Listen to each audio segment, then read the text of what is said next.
Olá, estamos aqui de volta no programa Na Missão, um programa do canal APTV, que está tendo essa série especial produzida aqui direto do CBM, Congresso Brasileiro de Missões, em Águas de Lindóia, São Paulo. Nós estamos aqui numa parceria com a editora Ultimato e com a MTB, organizadora do CBM. E hoje, como vocês podem perceber, nós temos aqui uma personalidade conosco, nós temos aqui uma pessoa muito importante, muito especial, é o pastor Marcos Amado. Pastor Marcos Amado é um paulistano de São Paulo, mas que já teve uma experiência impressionante em diversos países, em uma série de situações como missionário, como acadêmico, como estudante da Palavra de Deus e de missões ao longo do mundo. E o pastor Marcos Amado tem uma especialidade, a especialidade islamismo, missões entre muçulmanos, não é, pastor? Então, em primeiro lugar, seja bem-vindo ao nosso programa. Muito obrigado, uma alegria, obrigado pelo convite. Vamos conversar um pouco objetivamente, então, em cima do nosso assunto. Nós agradecemos muito a sua presença e por compartilhar conosco sobre os muçulmanos, mas vamos lá. Pastor, mais de 20 anos no meio dos muçulmanos. Como é que é isso? Como foi isso? Então, normalmente, quando nós pensamos em mundo muçulmano, geralmente os conceitos que vêm à nossa mente é aquela coisa de medo, de dificuldade, de problemas.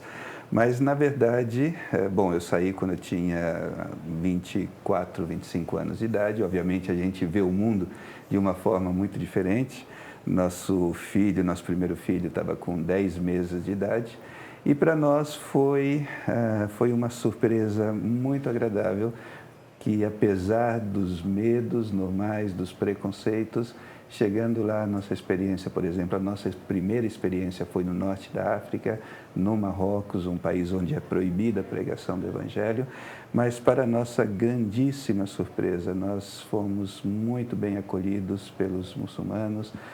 Nós, como parte do treinamento que nós tivemos que fazer, que era aprender sobre a cultura e sobre o idioma, nós tivemos, durante um espaço de 6 meses, nós vivemos dentro das casas com as famílias muçulmanas. Olha, isso é muito importante até para desmistificar algumas coisas que a gente ouve na mídia e que a gente vê, ou até mesmo que ouve nas próprias igrejas, não é verdade? Exatamente, porque ao vivermos com essas famílias muçulmanas que sabiam que nós éramos cristãos, e, ao mesmo tempo que nós estávamos aprendendo sobre a cultura, nós estávamos aprendendo o idioma, e o fato de nós termos sido recebidos como parte da família, isso quebrou todas aquelas ideias que nós tínhamos inicialmente de que os muçulmanos são resistentes e que os muçulmanos são perigosos. Querem matar todo mundo. Que querem matar todo mundo, né? Então, isso já foi ali por volta do ano 1986, 1987.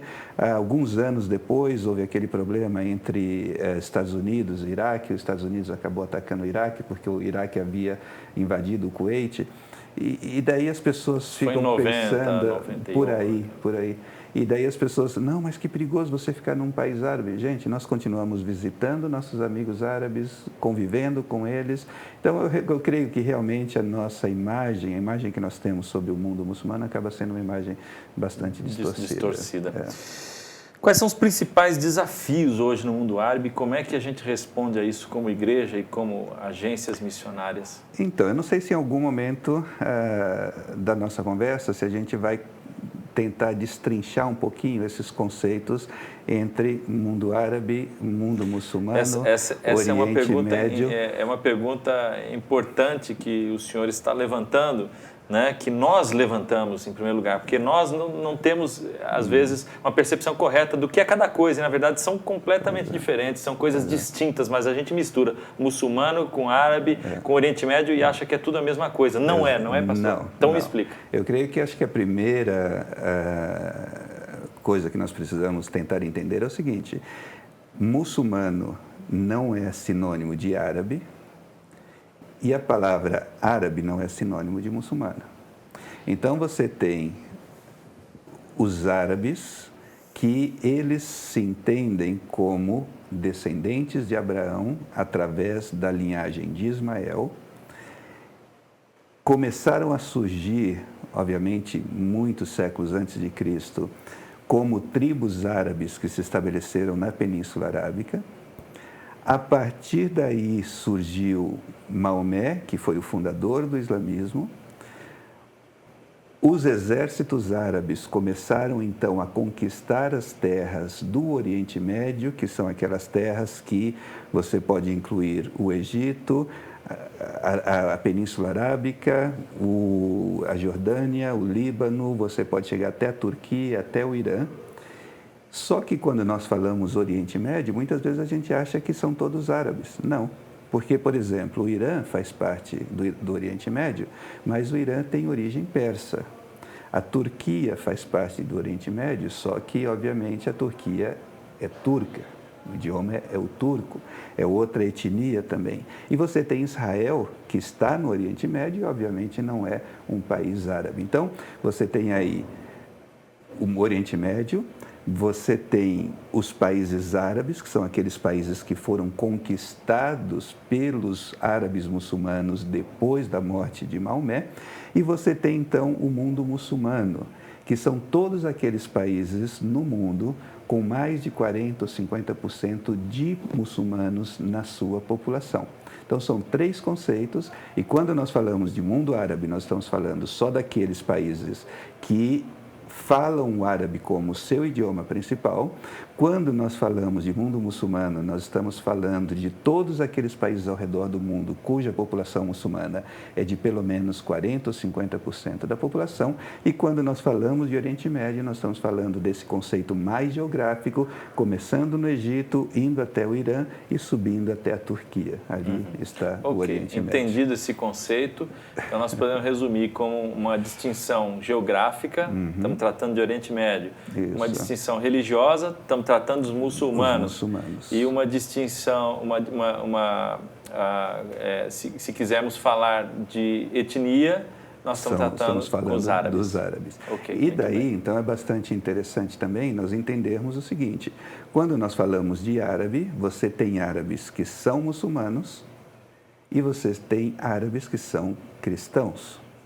Mas na nossa cabeça, normalmente, o conceito não inclui esse aspecto do cristianismo, que é um outro erro e até poderíamos chamar de preconceito que nós temos em relação ao mundo árabe. Dentro desse conceito, quem é o alvo da igreja e dos missionários brasileiros? Na verdade... O árabe, o muçulmano enfim, o Oriente Médio? Para quem que nós estamos Quando nós, na verdade, missionários? Graças a Deus, a igreja brasileira está mandando missionários para todo o mundo muçulmano. Não somente aqueles que estão no Oriente Médio e não somente para aqueles que estão dentro do que nós estamos denominando de mundo árabe. Então, nós temos brasileiros no Marrocos, que faz parte do mundo árabe, nós temos missionários brasileiros no Líbano, que faz parte do mundo árabe e do Oriente Médio, e nós temos brasileiros sendo enviados para a Indonésia, que faz parte do mundo muçulmano, mas está na Ásia e não tem nada a ver com o mundo árabe, a não ser o fato de terem herdado a religião que foi iniciada por um árabe. Então, a igreja brasileira, graças a Deus, está sim cumprindo seu mandato de enviar obreiros para todos os povos da terra. Mas o desafio é duplo. Nós estamos trabalhando com muçulmanos e com etnias diferentes que estão geograficamente separadas em regiões diferentes. Então, quando você fala, né? Bom, a igreja brasileira está enviando missionários para o mundo muçulmano, nós estamos enviando missionários para o mundo árabe, que ali já existem diferentes etnias, apesar de ser o idioma predominante ser o árabe, mas você está mandando missionários para o Oriente Médio, e daí significa que você tem brasileiros entre turcos, existem brasileiros no Iraque, existem brasileiros trabalhando com o povo curdo, existem brasileiros no Irã, e existem brasileiros espalhados pelo Uzbequistão, pelo Quirguistão, que aí já é mundo muçulmano, Ásia Central, e que já faz parte de uma outra parte do mundo muçulmano. Então, o preparo do missionário ele tem que ser em todas as áreas, né? Na verdade, o preparo do missionário deveria, em alguns aspectos, e talvez a gente possa depois falar um pouquinho mais sobre isso, em alguns aspectos, eles são gerais. Você tem um treinamento que, basicamente, todo missionário deveria passar. Depois de decidido qual é o campo de atuação desse missionário, aí ele precisa começar a se especializar. Né? Okay. Então, são passos diferentes. Ok. Nós vamos fazer um breve intervalo, porque nós estouramos um pouco o nosso tempo, o nosso bloco, mas voltaremos daqui a 1 minuto com um pouco mais do pastor Marcos Amado. Aguardem, fique com a gente.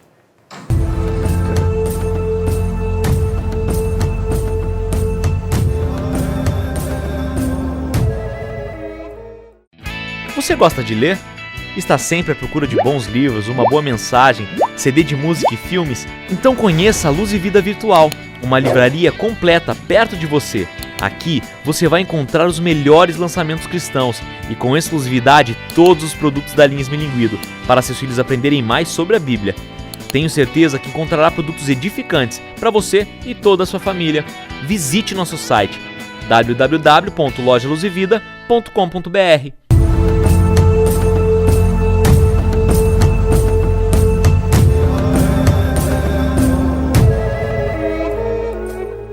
Estamos de volta com o programa Na Missão, nesse segundo bloco com o pastor Marcos Amado, especialista em missões junto ao povo muçulmano no Oriente Médio e junto ao povo árabe e tantos outros povos também que fazem parte desse mundo muçulmano. Ou seja, é tudo daquele lado, é tudo sua especialidade. Pastor Marcos Amado, quais são os desafios de chegar nesse povo? Eu creio que depende da perspectiva que nós olhamos, mas eu creio que, começando pela própria igreja brasileira, nós temos um trabalho muito grande a desenvolver, tentando contribuir para que a igreja brasileira entenda o que significa, primeiramente, se envolver em missões no mundo muçulmano ou no mundo árabe, dependendo da ênfase que nós gostaríamos de dar. Então, eu acho que a igreja brasileira precisa, um desafio é esse, a igreja brasileira precisa se conscientizar, a igreja brasileira precisa ter uma compreensão melhor do que é o mundo muçulmano. Esse é o primeiro passo. O segundo passo, eu creio que é um grande desafio para o povo brasileiro, para o evangélico brasileiro, essa transição para a gente se adaptar num país tão diferente, com culturas tão diferentes, com idiomas tão diferentes. Então, nós precisamos evitar o erro de achar que, por termos algumas coisas parecidas com algumas culturas onde os muçulmanos estão, nós vamos chegar lá e nos adaptarmos facilmente, mas é um processo longo, é um processo penoso. O brasileiro sempre acha que pode dar um jeitinho em tudo, né? O brasileiro e às vezes pula algumas etapas e nós tendência. Acabamos vendo missionários voltando do campo, ou não dando certo, ou fazendo alguma bobagem. Isso tudo tem a ver com a seriedade na preparação. Tem a ver com a seriedade da preparação e também tem a ver com, por exemplo, aqui no Brasil, como graças a Deus o Evangelho tem crescido tanto, nós estamos acostumados com, entre aspas, o êxito rápido. Quando você vai para esses países, o trabalho é lento, é penoso, os resultados demoram a chegar. Então, nós precisamos trabalhar no candidato a missionário para que ele entenda que isso vai acontecer e precisamos trabalhar na cabeça da liderança evangélica brasileira, que eles entendam que depois de 6 meses não vai haver uma igreja com 200 batizados. É um processo longo para que isso possa acontecer. E daí nós temos o problema de que esses países, na sua grande maioria, têm uma instabilidade em alguns lugares social bastante grande, bastante acentuada. Por exemplo, estive recentemente no Oriente Médio e a tensão é grande, nós estamos vendo nos noticiários. Então, eu tenho a impressão que esses são alguns dos principais desafios que nós temos quando pensamos no mundo muçulmano. Vamos falar sobre isso. Hezbollah, quem? Agora, mais recentemente, o Estado Islâmico. O Estado Islâmico, você tem todos em nome de um jihad, ou outros em nome não sei do que, né? Eu não sei exatamente o Estado Islâmico, o que é. Eu confesso que a gente vê tanta coisa, mas eu creio que pode haver até uma confusão de bandeiras, porque os próprios muçulmanos, provenientes de outros estados lá, né, como estados no sentido de países, ou até mesmo outras tribos e comunidades, enfim, eles estão contra o Estado Islâmico, ou seja, há uma impressão para nós daqui de fora que há até uma confusão no que seria essa jihad deles, ou se não é uma jihad. Então, vamos falar sobre isso, sobre o radicalismo. Tem a ver com o muçulmano? Como é que o crente e o missionário deve lidar com isso? Tem muito a ver com muçulmanos, obviamente. Por exemplo, talvez dos que nós conhecemos, o mais antigo que a gente possa mencionar, a Irmandade Muçulmana no Egito, por exemplo, começou por volta dos anos 50, 60. Depois, esse conceito de um islamismo mais presente, mais radical, mais atuante, começou a se espalhar e, por exemplo, você tem na faixa de Gaza, principalmente, você tem o Hamas, que é fruto do trabalho dessa Irmandade Muçulmana que começou a expandir a sua filosofia. Depois você tem no sul do Líbano, mas que na verdade hoje está em todo o Líbano, você tem o Hezbollah, que é um grupo radical xiita que está radicado no Líbano, cujo principal objetivo é resistir a Israel, que tentou durante anos invadir o sul do Líbano principalmente.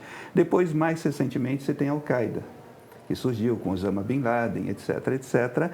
E o que nós temos hoje, o ISIS, é, na verdade, uma divisão da Al-Qaeda. Tiveram problemas entre os líderes, acabaram se separando e, sem que muitos governos ocidentais se dessem conta, esse grupo ISIS começou a se fortalecer e, de repente, está trazendo e cometendo todo o terrorismo que eles estão cometendo atualmente. O problema não é nós reconhecermos isso. O problema é nós acharmos que, pelo fato de existirem esses grupos terroristas, nós acabamos achando que todo muçulmano é terrorista. E esse é o grande problema, um dos grandes desafios que nós enfrentamos. Mas o senhor disse que eles têm a ver com os muçulmanos. Por quê? Tem a ver, porque todos esses grupos... Esses grupos tratam de uma amplificação de algum sentimento muçulmano proveniente de, possivelmente, essa primeira briga entre irmãos, a saída de Agar e Ismael. Existe não está relacionado, não tem nenhuma relação. No rosto deles eu noto às vezes um sentimento de vamos dizer, de tristeza, um sentimento de rejeição. Eu, Paulo, noto isso. Existe um fundo amplificado ligado a isso? Por exemplo, um dos grandes erros que nós cometemos na nossa teologia, inclusive, é crermos que os problemas entre, por exemplo, árabes e judeus começaram com Ismael e Israel, os filhos de Abraão, né? Isaac e Ismael. Só que não tem nada a ver com isso. Na verdade, os problemas se iniciaram muitos séculos mais tarde. A melhor maneira de nós entendermos é a seguinte: assim como no cristianismo nós temos várias escolas teológicas, e se você pega, por exemplo, um teólogo presbiteriano, um teólogo batista, um teólogo pentecostal, e você pede para esses 3 teólogos, por exemplo, fazerem uma exegese de Atos 1:8, cada um, por causa das suas diferentes escolas teológicas, vão trazer à tona aspectos diferentes na sua interpretação de um mesmo versículo.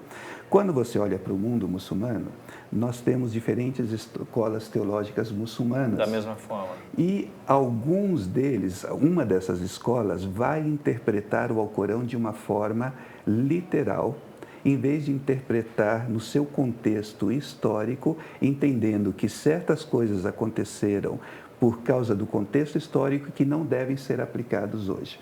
Então você vai ter muçulmanos que entendem que o islamismo é uma religião que promove a paz por causa da sua escola teológica. Outros o contrário. E você vai ter aqueles que entendem que o islamismo é uma religião que precisa lutar contra os cristãos, porque os cristãos estão impedindo o avanço do reino de Deus dentro da percepção e do conceito muçulmano. Uma coisa que o senhor falou e que eu gostaria de esclarecer e entender melhor. O senhor citou lutar contra os cristãos. É isso mesmo que eu ouvi?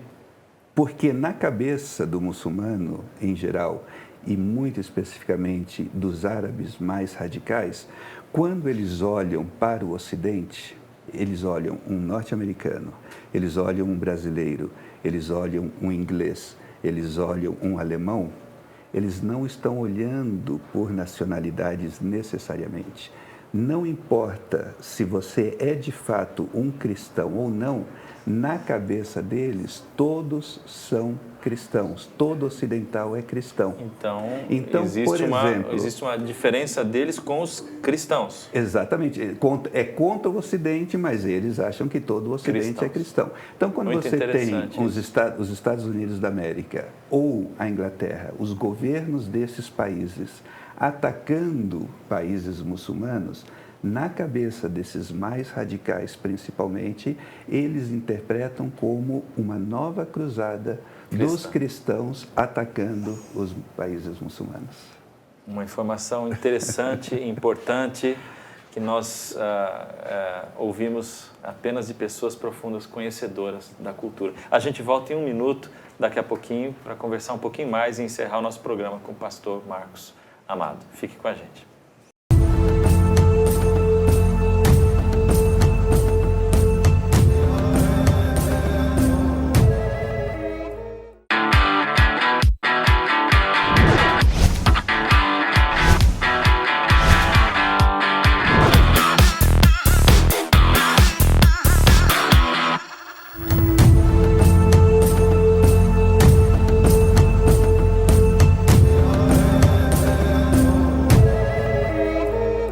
Estamos de volta com o pastor Marcos Amado, especialista em missões junto aos muçulmanos, não é, pastor? Estávamos conversando sobre vários temas, mas agora nós entramos num tema, no bloco anterior, sobre as guerras modernas aí, dos radicais contra outros países. E a pergunta é a seguinte: nós temos aí uma interferência militar acontecendo lá, inclusive com a participação dos países árabes em volta, né? Do grupo ISIS, que está basicamente radicado ali na Síria. Isso tem acontecido. E a pergunta para o senhor é o seguinte: essa guerra está correta, ela é justa, ela tem coerência? É uma guerra de fato? É um grupo que representa os muçulmanos? Como é que a gente deve encarar isso? Se eu não me engano, eu posso estar equivocado, mas eu acho que foi o teólogo Agostinho que acabou levantando, lá nos primeiros séculos do cristianismo, esse conceito da guerra justa. E esse conceito foi utilizado pelos cristãos por volta do ano 1100, dos países cristãos europeus na Idade Média, para justificar as cruzadas contra os muçulmanos na Palestina a partir do ano 1100 aproximadamente. Então, esse é um conceito antigo, utilizado também por aqueles que se chamavam cristãos, mas que eu creio que nós temos que interpretar da seguinte maneira: os governos foram colocados por Deus para cuidar da ordem e cuidar da justiça. Se existem grupos radicais, sejam muçulmanos ou não, que estão atentando contra a vida dos outros, os governos precisam tomar o seu posicionamento, precisam agir para coibir os abusos e as matanças que estão sendo realizadas, supostamente em nome de Deus. Essa é a função do governo. O problema, na minha opinião, é quando nós misturamos o que é função do governo com qual é o papel da igreja e o papel do cristão. O papel do cristão, apesar das atrocidades que uma porcentagem pequena de muçulmanos estão cometendo, o nosso papel não é declarar uma guerra contra os muçulmanos. O nosso papel e a única arma que nós temos é amar os nossos inimigos. Então, nós temos que tomar muito cuidado para que os problemas políticos e militares não acabem afetando a nossa teologia e a nossa missiologia, e em vez de olharmos para os muçulmanos da mesma maneira que Jesus olha para eles, entendendo que eles são pecadores e precisam conhecer a salvação em Cristo Jesus, nós corremos o risco de nos deixarmos levar e declararmos uma guerra santa aos muçulmanos, e que, obviamente, nós precisamos evitar esse tipo de atitude dentro do nosso coração. Bom, eu não sei se isso vai de encontro à próxima pergunta ou não, mas um representante do nosso país, recentemente, por coincidência, presidente da República, declarou que nós devemos ter diálogo com esse pessoal, né? Aí a pergunta está correto isso? Esse pessoal, né, ligando com a pergunta anterior, se representa ou não os muçulmanos, e também ligando com a sua resposta, que nós temos que ver se nós não estamos fazendo nada injusto ou criando uma guerra contra eles, mas, de fato, voltando ao tema dessa interferência militar e dessa guerra contra o ISIS, né?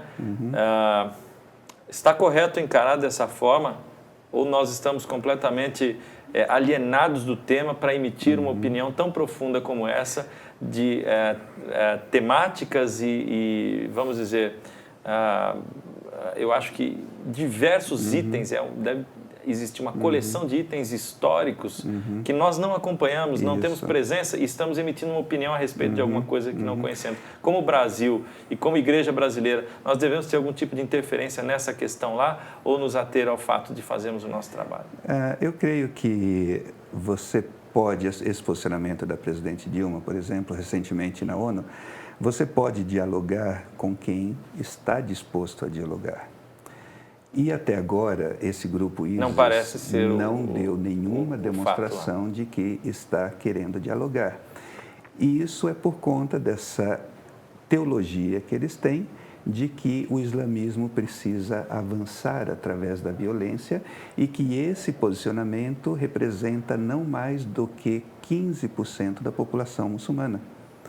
Então, é o tipo de teologia islâmica que só vai estar disposta a dialogar a partir do momento em que eles se sentirem numa posição de enfraquecimento e que isso só vai ser possível se os governos se posicionarem. Agirem como estão agindo, por exemplo. Como estão agindo. Eles estão matando cristãos, eles estão matando então nós estamos tratando xiitas e estão matando muçulmanos sunitas. Só para interrompê-lo um pouquinho, nós estamos tratando então com um grupo que representa uma absoluta minoria islâmica. Exatamente. Nós não estamos tratando com o islamismo. Nós não estamos tratando com o mundo muçulmano. Então seria mais correto enxergarmos isso como uma aberração e deixar que os governos façam o trabalho deles. Os próprios muçulmanos, com certeza, diriam que o ISIS é uma aberração. Ou seja, eu diria que 85% dos muçulmanos do mundo diriam que o que o ISIS está fazendo é uma aberração. E haveria 15% de muçulmanos ao redor do mundo que estariam parcialmente de acordo, pelo menos, que é uma questão também importante. Ok, isso é uma informação histórica que nós estamos vivendo, então é importante ser tratada até para basear pensamentos e estratégias e preparação de novos missionários e novas gerações que vêm por aí. Porque o fato é, nós estamos indo para outras culturas e não entendemos nada de outras culturas, a não ser que estudemos a questão e nos aprofundemos nisso, né? E o risco é mandarmos pessoas despreparadas, aí nós já sabemos o que acontece, não é? Então, muito bem. Pastor Marcos Amado, eu quero agradecer muito a sua presença. Infelizmente, nosso tempo é muito curto, né? Nós, nos intervalos, acabamos comentando que nós gostaríamos de ter muito mais tempo, mas nós temos que ter programas objetivos nos quais as ideias sejam sintetizadas para que o nosso telespectador consiga aprender um pouquinho sobre vários temas. Exatamente. Muito bem, Pastor Marcos Amados, obrigado mais uma vez pela sua presença e o canal APTV e o programa Na Missão estará sempre aberto ao que o senhor tiver a falar e a contribuir com a Igreja Brasileira. Muito obrigado. As suas últimas palavras, por favor. Um privilégio poder estar aqui com vocês, compartilhando, e o meu desafio é que, de fato, a Igreja Brasileira tente entender que não existem respostas simplistas quando nós pensamos no mundo muçulmano. Precisamos, de fato, nos aprofundarmos para realizarmos de uma maneira correta a missão que Deus quer que realizemos. Que nada seja feito de maneira errada, e mal feito. Estamos fazendo para Deus. Exatamente. Né? Estamos fazendo para o chefe do universo, então é bom que façamos direito. Amém. Muito obrigado pela sua presença aqui conosco em mais um programa Na Missão do canal APTV. Esse foi um programa com o pastor Marcos Amado, batista da Igreja do Morumbi, em São Paulo, mas com uma experiência vasta na África, no Oriente Médio e em tantos outros países. Essa foi a contribuição do pastor Marcos Amado. Muito obrigado pela sua presença conosco. Até o próximo.